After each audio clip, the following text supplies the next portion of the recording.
Bismillah ar-Rahman ar-Rahim, alhamdulillah, wa salatu wa salam ala rasulillahi, amma ba'du.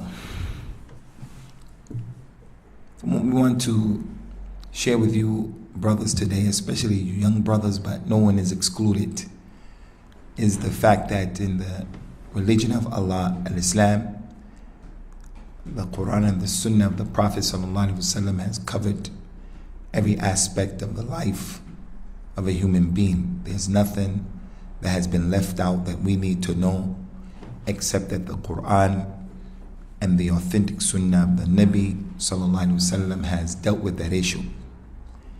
If a person wants to look at the mundane affairs that we do every day, you'll find that Islam touched upon everything.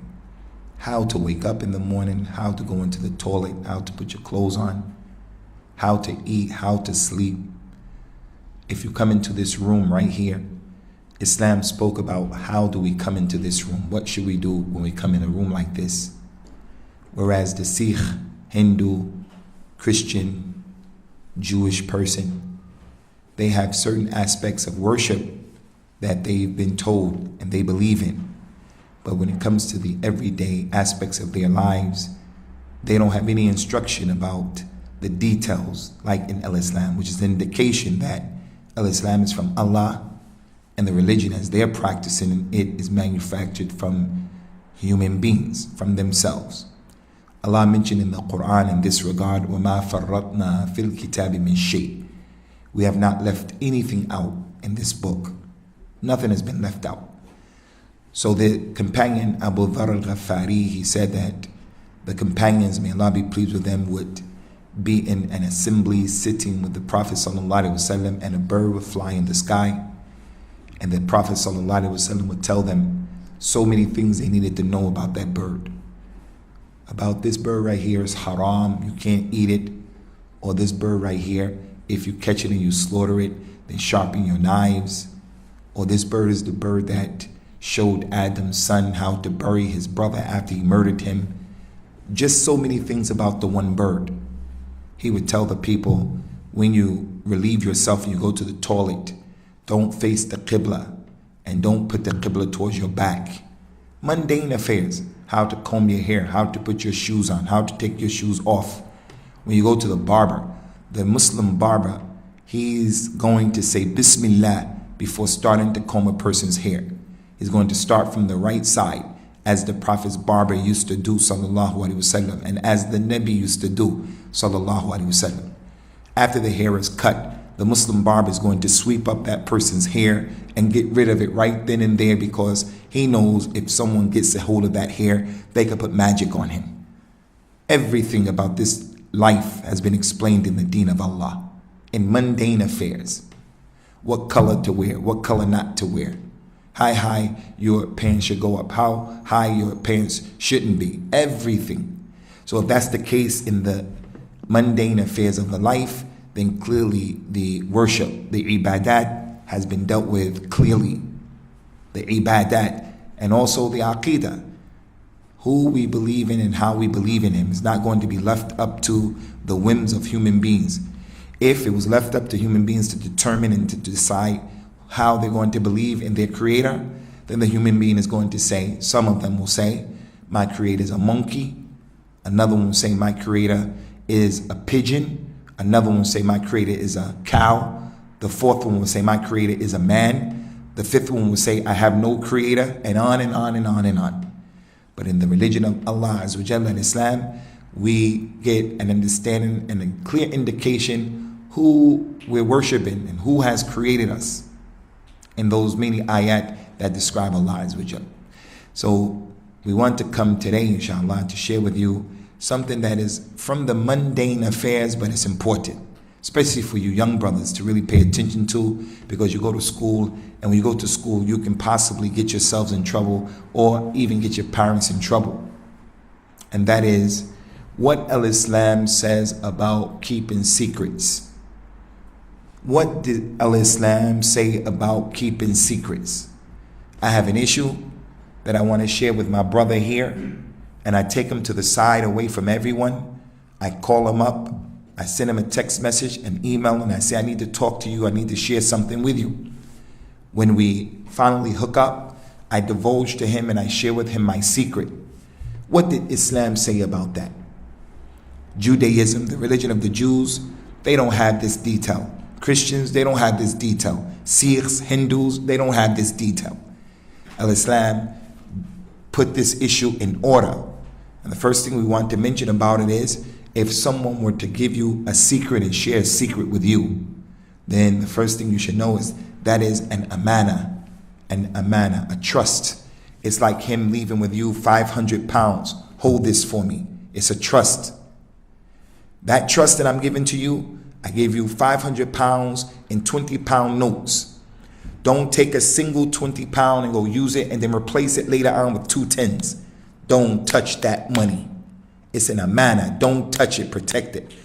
Because in the Quran and the Sunnah, the amana has been mentioned many times. Allah said in the Quran, إِنَّ اللَّهَ يَأْمُرُكُمْ أَن تُؤَدُّوا الْأَمَانَاتِ إِلَى أَهْلِهَا. Allah has commanded you people to take care of the amana and to give it back to the person when they ask for it. The trust. The Nabi told us, sallallahu alaihi wasallam, ayatul munafiq thalath. The sign of a hypocrite is 3.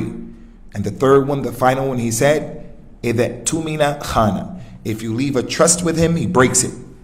So if someone comes to you and says to you, I have a secret, don't tell no one. You can't go to your wife and say, look, I have to tell you something, don't tell anyone. You have to keep that to yourself. So that's the first thing about the secret. It is an amana, and you're going to be questioned about it Yawm al-Qiyamah. Second thing, we used to say in America, if you have a secret, keep it to yourself. Because if you tell someone, you know, and another person you tell them, that means 11 people know.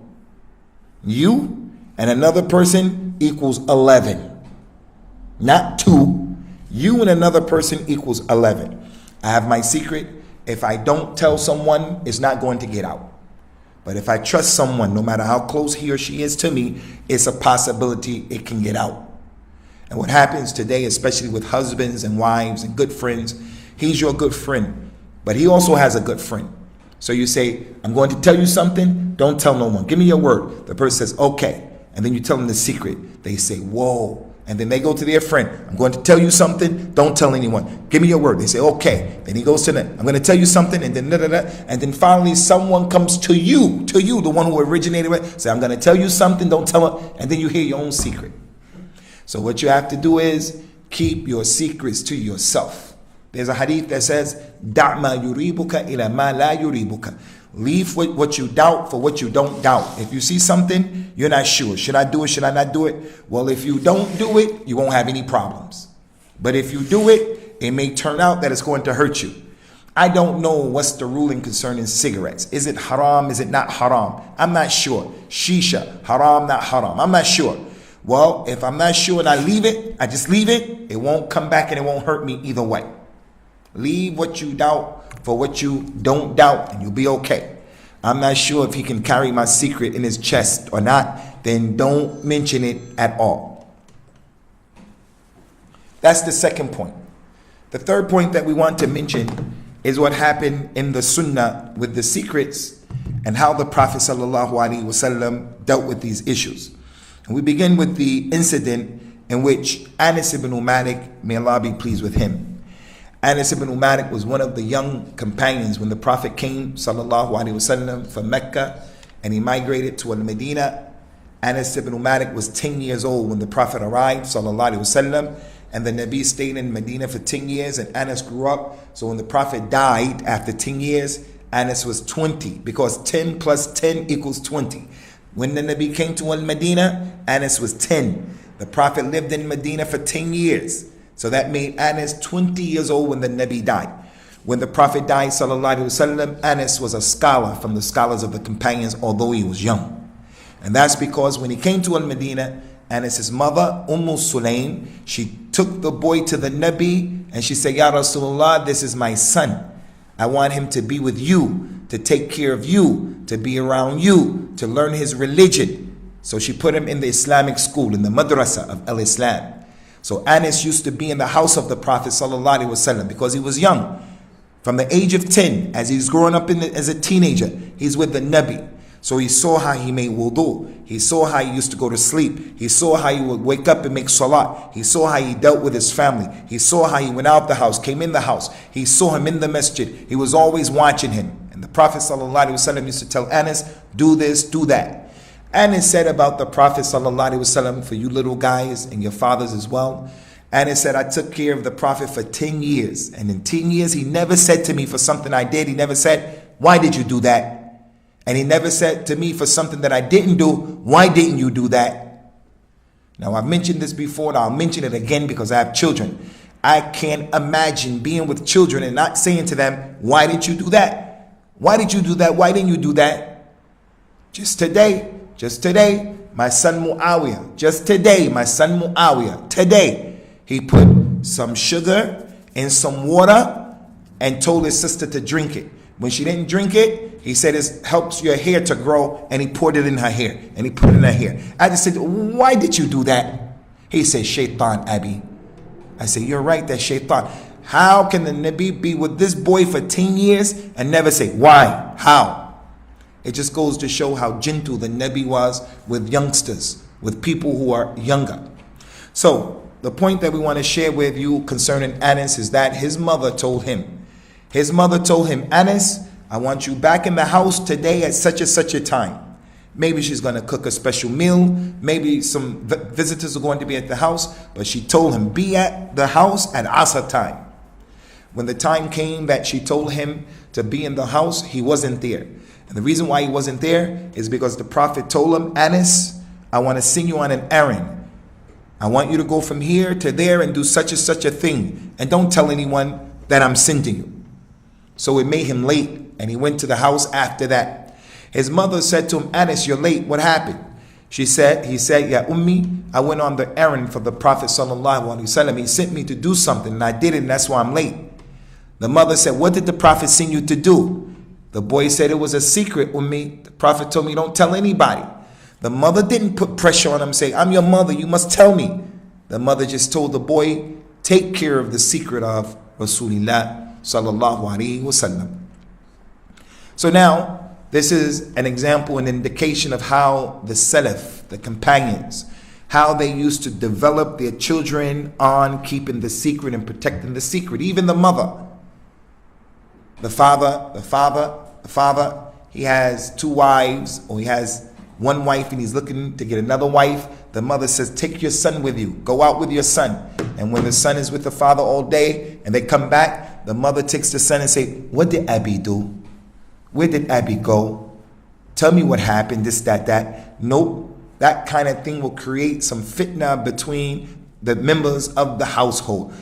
Sulaim, she told the boy, take care of the secret of the Nabi sallallahu alaihi wasallam. And this is a clear indication of how they used to deal with their youngsters, because it was her son who was involved. Another example, and there are many examples of this, is what happened with the two Khalifas of the Nabi sallallahu alaihi wasallam. Abu Bakr, the best person of this ummah, the most knowledgeable person of this ummah, and Umar radiyallahu anhu. Abu Bakr and Umar, the two best people of this ummah. Umar radiyallahu anhu's daughter, her name is Hafsa, may Allah be pleased with her. She was divorced by her husband. She didn't have a husband anymore. So Umar radiallahu anhu, he took the initiative and he went to Abu Bakr, knowing that Abu Bakr was the best person after the Nabi. Umar radiallahu anhu went to Abu Bakr, and he said to Abu Bakr, my daughter Hafsa is not married and I want you to marry her. Do you agree? Abu Bakr said, I don't want to get married now. I have no need to get married. I'm not interested. Umar radiallahu anhu became upset. He became upset because normally when someone has a daughter who is available to be married, even if she was divorced, usually the community is going to come to the family to ask for the lady's hand. And in many societies and culture, it's looked down upon, it's frowned upon for the family to go out and to actively engage in looking for a suitable mate for the daughter. If you were to do that, some of the people would say, what's wrong with that? You can only do that with the closest people from your relatives. You have a sister who's not been married, a sister who's been divorced. Your mother going to her sister, that's no problem, that's her sister. But going outside to the greater community, many people say, what's wrong with that family that they're doing this? Although more than likely, it's a good thing that someone would do that, help their daughter to get married. So Umar radiallahu anhu, he became angry, as if he was saying, I took the initiative to come to offer you my daughter and you're slapping me in the face by saying, no, you don't want to marry her? And he became angry. Some time went by, passed by, and the Prophet ﷺ, he approached Umar and he said, your daughter Hafsa, I want to marry her. Umar was over the moon. He was extremely happy with that. May Allah be pleased with him. So the Nabi married Hafsa ﷺ, and may Allah be pleased with Hafsa and the rest of the companions. After the marriage, Abu Bakr radiallahu anhu, he saw Umar radiallahu anhu. He said, Ya Umar, when you offered me your daughter and I said no, did you become angry with me? He said, yes, I did. I became angry with you. Abu Bakr said to him, it wasn't right for you to become angry with me, but I understand. The only reason that prevented me from accepting your invitation and your offer is because the Prophet had already told me, he already gave me a secret. He told me that he was interested in your daughter, and I said no, so that I wouldn't divulge his secret. So what was in the heart of Umar was taken out, and he understood. Again, number one, it goes to show the importance of taking care of the secret. How Abu Bakr took care of the secret of the Nabi sallallahu alaihi wasallam. And it shows something else that's important about the secret. Abu Bakr is the best person of this ummah. And he knows that Umar is the second best person of the ummah after the Nabi sallallahu alaihi wasallam. It was easy for Abu Bakr to use his intelligence and say, I can tell this secret to Umar because of the situation. Because I know Umar is not going to tell someone else, and it's in the best interest of Umar. Hey Umar, listen, I don't want to marry Hafsa because the Prophet gave me a secret and he told me he wanted to marry Hafsa, but don't tell anyone, so that he can protect that relationship. But Abu Bakr didn't justify revealing the secret of the Nabi at all. Some of us, we get a secret and we justify telling the next person, although it's nowhere remotely close to this situation. So that's how serious and tenacious the companions were upon keeping the secrets of one another. And it goes to show that keeping the secret of certain people is more important than keeping the secret of others. Like the husband and the wife. The husband, he knows secrets of the wife, and the wife, she knows secrets of the husband. Allah said in the Quran to the men and the women, Antum libasun lahunna wa hunna libasun lakum. You men, you husbands, you are the clothing to your wives, and your wives are clothing for you. Everything that your clothes do for you, you do for your wife and she does for you. Your clothes beautify you. Your clothes warm you. Your clothes hide your aura. Your clothes hide those parts of your body that other people can't see. You have secrets that your wife should not divulge, and your wife has secrets that she should not divulge. The Prophet says, sallallahu alaihi wasallam, Inna asharra an-nas manzilatin yawm al-qiyamati inda Allahi rajul yafti ila al-mar'a. Al-mar'a tafti ila al-rajul fayunshir sirraha. The people who have the worst position Yawm al-Qiyamah with Allah is the man, the husband, who was intimate with his wife and she was intimate with him, and then they spread each other's secrets. They tell someone, this is what I do, this is what she does, this is what he does. And also inside of the home itself, the lady gets upset with something that she sees from her husband. She calls her girlfriend, her best friend, guess what he did this time? Look what he did that time. And even the brother does the same thing with his friends about his wife, in a state of being angry. And you young guys, when you go to school, your teacher may ask you something like, what does your mother and your father do? What this and what that? You have to say, hey, it's not your business. And then you come back home and you tell your parents, this teacher is asking me this and this and this and that. This teacher is asking me this and this and this and this.